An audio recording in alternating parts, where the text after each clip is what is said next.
Fala dele! Olá, eu sou o Blitai e hoje vamos continuar nossa saga aí de fazer fichas, né, de vários sisteminhas de RPG para você jogar em 2025, maravilha?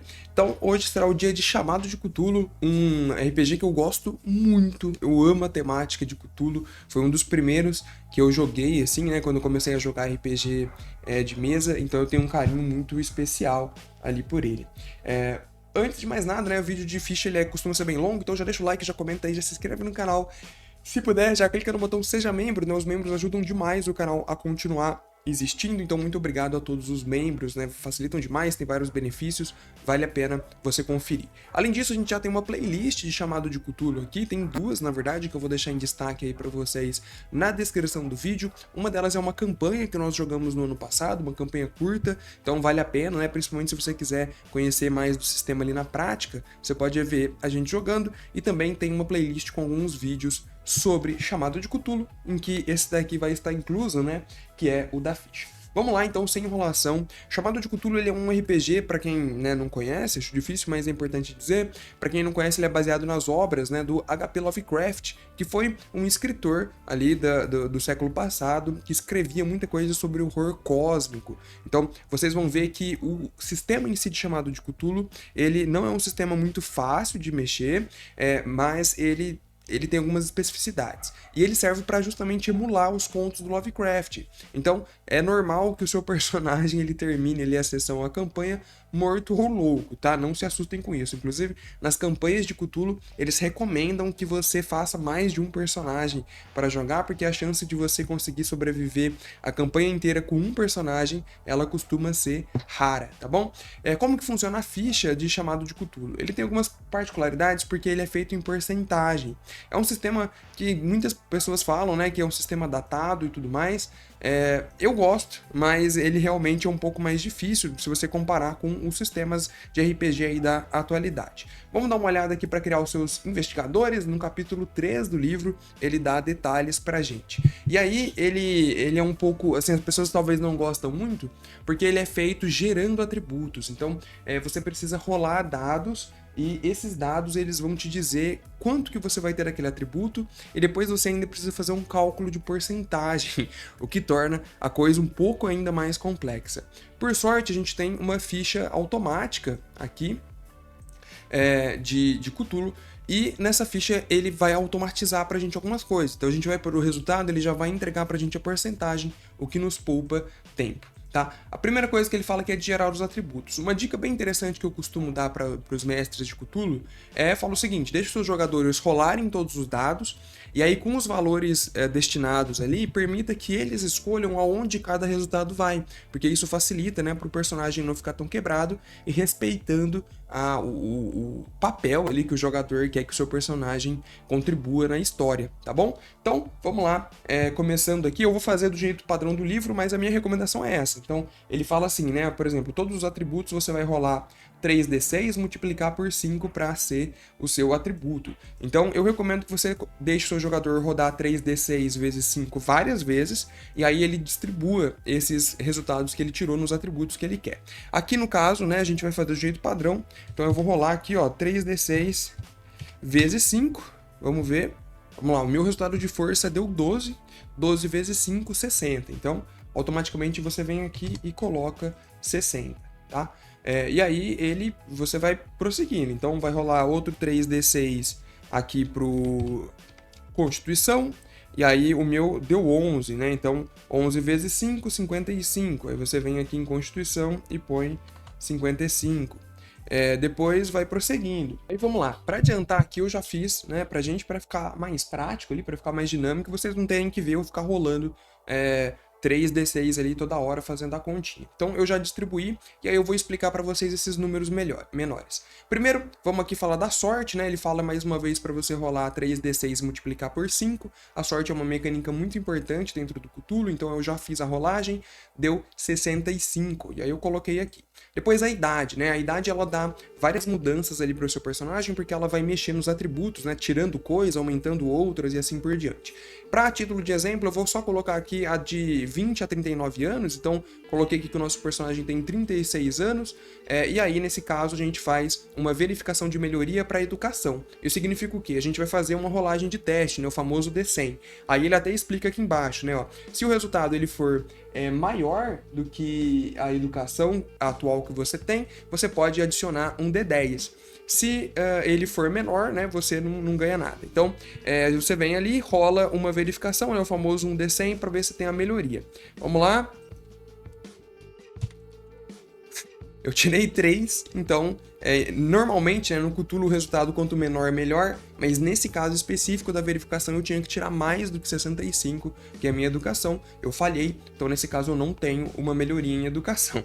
E aí depois ele entra aqui nessa parte que a galera acha, na maioria das vezes a galera acha que é o mais difícil, né?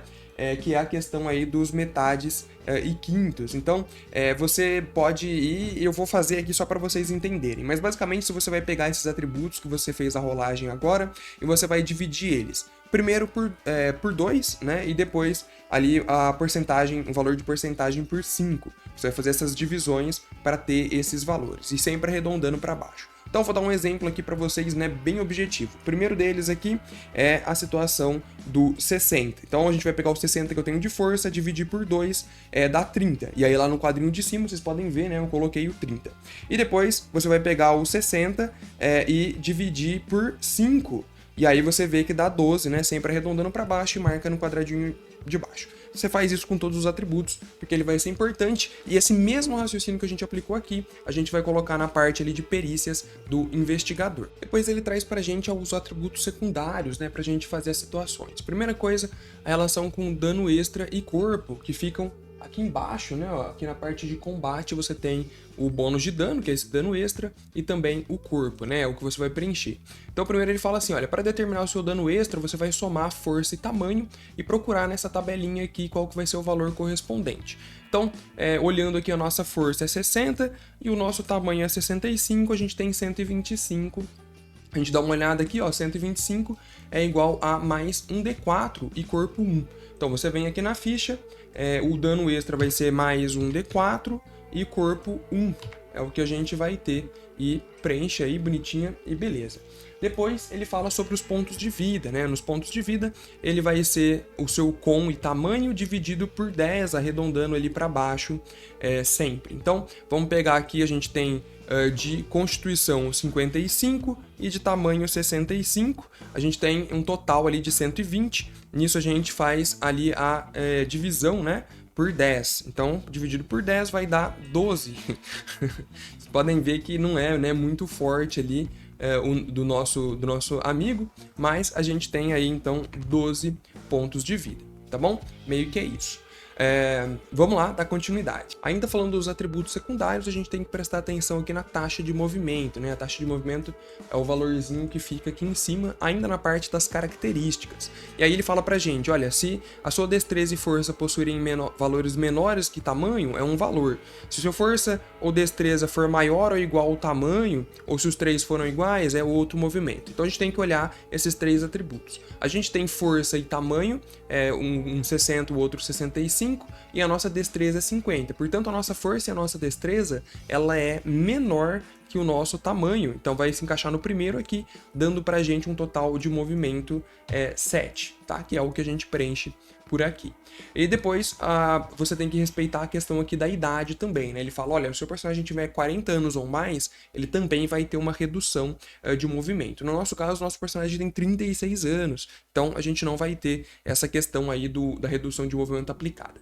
Depois, na segunda etapa, vem a ocupação, né? A ocupação é bem legal porque ela corresponde bastante ali a o que o seu personagem faz, né? A profissão dele, de fato, antes dele se envolver aí com os mitos de Cthulhu. Aqui ele traz pra gente um guia rápido para gerar a ficha, né? Para facilitar um pouco as coisas, mas eu já expliquei essa situação aí para vocês. Então, a ocupação dele você pode colocar diversas coisas, e aí vai ter alguns atributos que vão ter reflexo nisso. Eu gosto muito da questão da ocupação do professor, né? Eu gosto muito de jogar com professor ou algo ali do tipo, pra mim faz bastante sentido, mas você pode, normalmente a galera põe investigador, detetive, coisas desse tipo, né? Bom, vamos lá. Agora é uma parte muito importante quando a gente escolhe a nossa ocupação, porque com ela vem as nossas perícias, né, e a distribuição dessas perícias. Ela é importante porque muita gente acaba se confundindo, ele também não explica tanto em detalhes. Aqui no nosso caso eu vou escolher um professor, tá? A ocupação do nosso personagem vai ser um professor. Então a gente vem, preenche aqui, né? A ocupação vai ser professor. E aí ele vem com essa série de perícias. Então ele tem usar bibliotecas, outras línguas, língua nativa, psicologia. E a gente vai pegar isso daqui e começar a preencher. Então vamos lá. Usar bibliotecas, outras línguas, línguas nativas. Aí você vem aqui, usar biblioteca, outras línguas e língua nativa. Tá tudo em ordem alfabética, então fica, né, teoricamente mais fácil. Cadê? Língua, aqui ó, outras e língua natural. É isso daqui. E aí você pode até colocar outras línguas que você acha que seu professor tem que saber. Depois disso ele vem psicologia e outras 4 perícias como especialidades acadêmicas ou pessoais. Então psicologia, a gente vem aqui e preenche. Para resumir, né, eu vou colocar aqui o psicologia, né, não vou analisar todas as outras agora. Então aqui ó, psicologia. E aí ele fala o seguinte, você vai pegar agora os pontos que ele dá aqui, pontos de perícias ocupacionais, a educação no vezes 4. E aí você vai distribuir os pontos com base nisso. Então a gente vai pegar aqui o tanto que a gente tem de educação, que é 65, e você vai fazer 65 vezes 4, que dá 260. Além disso, ele fala pra gente que a gente tem ainda como perícia o nosso intelecto, né? Aqui, nessa parte eu até grifei, dos interesses pessoais. Ele fala assim, olha, multiplique por 2 o seu int do investigador e atribua esses pontos a qualquer perícia que você queira, né? Então, a menos que com exceção de mitos de Cthulhu, que aí realmente não tem como. Então, a gente vem aqui de int, a gente tem 60 vezes 2, né? Que dá 120. A gente tinha 260, mais então 120, dá um total de 380 pontos que a gente vai distribuir. Tá? Meio que essa é a ideia. E aí a gente vai distribuir principalmente nas perícias que a gente tiver aqui treinadas ou em outras que a gente queira. Lembrando que no Cthulhu, quanto menor o seu resultado, melhor. Até aqui ele fala, né, sobre os níveis de sucesso na ficha. Vocês conseguem dar uma olhada. Ele fala, ó, se você tirou um 100 ou 96, né, 96 mais é um desastre. Se você tirar um fracasso, se você rolar um dado maior que a perícia. Um regular, se for menor ou igual à perícia, e assim por diante, tá? E o crítico era um 1. Então ele é o contrário dos outros sistemas de RPG. Eu não vou distribuir tudo aqui, eu vou fazer só por cima para vocês terem uma ideia de como que vai ficar. Então vamos supor que eu tenho 380 pontos, né? Que é o que eu realmente tenho. Aí eu vou aqui em psicologia e vou colocar, vou distribuir, sei lá, vamos pôr aqui 40 ou 50 pontos. Vamos pôr 50 pontos em psicologia. E aí, vocês veem que entre parênteses ele tem o 10%. Significa que a gente ainda tem 10% em cima disso da perícia em si, né? O que ela dá pra gente. Só para vocês entenderem, aqui em psicologia, se a gente, vamos ver os quadradinhos menor, né? Se a gente tem 50%, isso significa que a gente vai ter no de cima 25% e 10% pela lógica. Mas a gente tem os 10%, então você tem que somar aí esses 10% que vai dar pra gente, na verdade, 55% aqui, ao invés de 50, né? O número do parênteses pequenininho, ele também importa muito. E isso faz um pouco de diferença, porque ao invés de 25 no quadradinho menor, a gente vai ter 27 e no de baixo vai ter 11, tá? O raciocínio de todas as perícias vai ser mais ou menos esse aí para distribuir. Então eu tinha 380 pontos, eu já distribuí 50, me sobraram 330. E aí você vai distribuindo onde você quiser e preenchendo ali adequadamente, inclusive em nível de crédito, tá? Você tem que preencher aqui, pelo menos eu recomendo, uns 40 pontos para você ter condições de comprar depois ali equipamentos e coisa do tipo. Muito importante também distribuir aqui em arma de fogo, se você quiser saber atirar. Tá, isso aqui é muito importante. Então, pelo menos 10 pontos você coloca para ganhar ali em cima dos 20% e tudo mais. É bem importante essas duas perícias, né? Ou uma arma de fogo ou luta, dependendo de você, se você for atacar à distância ou corpo a corpo. E também um nível de crédito para você conseguir ter dinheiro, né, e comprar ali equipamentos, tá bom? Isso que eu falei do nível de crédito, ele é muito importante porque ele vai impactar aqui no seu padrão de vida. Então pensem o seguinte, tá? Se você colocar um nível de crédito 40, como eu recomendei lá, você vai ter um nível de crédito médio que já dá para fazer uma brincadeira ali.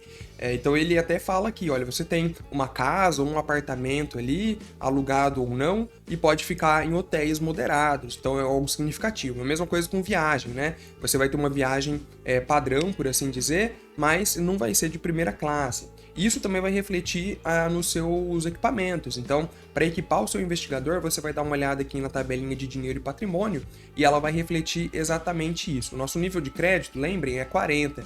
Então, a gente vai ter essa situação, a gente vai fazer essa multiplicação aqui do dinheiro, né, por 2 para ver o quantos itens a gente vai poder comprar com relação a isso. É basicamente essa a grande dúvida que você tem com relação aos equipamentos. Porque uma vez que você tem o seu dinheiro calculado, aí compra simples, né? Você vai lá e compra o equipamento que você quiser com esse dinheiro. Então vamos supor, deu aqui cento e poucos dólares. Então a gente precisa de uma arma. Aí você vai nas opções lá dos equipamentos para conseguir fazer com que você compre pelo menos uma arma e munição para ela para você poder utilizar durante a aventura, tá? Isso é muito importante. Aqui ele agiliza também passando uma tabelinha de metades e quintos, né, para você não ter que perder tempo e só copiar, caso você não queira fazer a conta e coisa do tipo, mas lá no site da editora New Order, que é quem publica o Cthulhu, existe uma ficha automática que já faz, né, isso aí para você. Aqui ele dá um exemplo de ficha, você pode ver que é muito parecido com o que nós acabamos fazendo, né? Então ele tem ali as porcentagens dele, distribuído de acordo com as perícias e de acordo com o que ele achou interessante para o personagem dele. A parte de baixo aqui da ficha, isso é importante falar, né? Então tem a parte dos equipamentos, vai ser com base nisso. Aqui todas essas partes dos antecedentes vai estar muito ligado à sua ocupação, a ocupação que você escolheu para o seu personagem, claro, e ao backstory dele, toda a história. Então você vai preencher toda essa parte aqui com base nisso, com exceção aqui a equipamentos e pertences, porque isso é o que você vai comprar com esse dinheiro, né, esse nível de crédito que a gente acabou de comentar, e também você vai anotar aqui os seus dinheiros e recursos, porque ele fala, inclusive na tabela, que você tem, você pode ter uma tabela de patrimônios, né? Aqui você vê, ó. Então, se você tem um médio, você vai ter esse valor aqui em patrimônios, né? Você pode ter até 2.450 dólares em patrimônio. Você pode ter um nível de gasto, esse nível de gasto ele é diário, ou um mestre pode adaptar por ser semanal, né? Você de 10 dólares ali por semana ou por dia, dependendo do que o mestre decidir. Então tudo isso vai influenciar, impactar diretamente na sua campanha, né, de como o seu jogador vai atuar de dinheiro e condições. Obviamente que na maioria das campanhas de Cthulhu isso acaba ficando em segundo plano, porque normalmente tem algum ricaço por trás que banca a expedição, mas pode acabar ali sendo importante. E o final aqui embaixo de tudo, que vocês acho que não estão conseguindo ver, é a relação com os seus companheiros investigadores que você vai colocar depois, né? Conforme você for conhecendo aí os seus companheiros, você vai conseguir colocar, né, quem que eles são, com quem você está relacionado, para ficar mais fácil. É basicamente isso. A parte mais difícil percebam, né? A parte mais difícil de fazer a ficha é aqui na questão da distribuição, que a galera se confunde por conta das contas, mas vocês viram que, cara, não tem tanto segredo assim. E na parte da perícia, que realmente o livro ele deixa um pouco confuso, porque o livro tem muito texto, mas a perícia é isso, você vai pegar a sua ocupação e ela vai ser fundamental, porque você vai multiplicar a sua educação pelo número que a sua ocupação determina, e aí essa soma dos pontos, você ainda tem que fazer a conta da int vezes 2, soma com os pontos, e aí essa vai ser a totalidade de pontos para distribuir nas investigações, né? Lembrando sempre que quanto maior o número que você tem numa perícia, maior é a chance de você passar no teste, porque você tem que tirar um número de dado, um D100, abaixo daquele número, tá? É basicamente essa a ideia que eu queria passar. A gente não vai, obviamente, fazer a ficha inteira, porque ela é grande, mas o mais importante eu acho que eu consegui passar para vocês aí no vídeo, que era isso. Maravilha? Espero que vocês tenham gostado, deixa um like, se inscreva no canal, um abraço e tchau, valeu!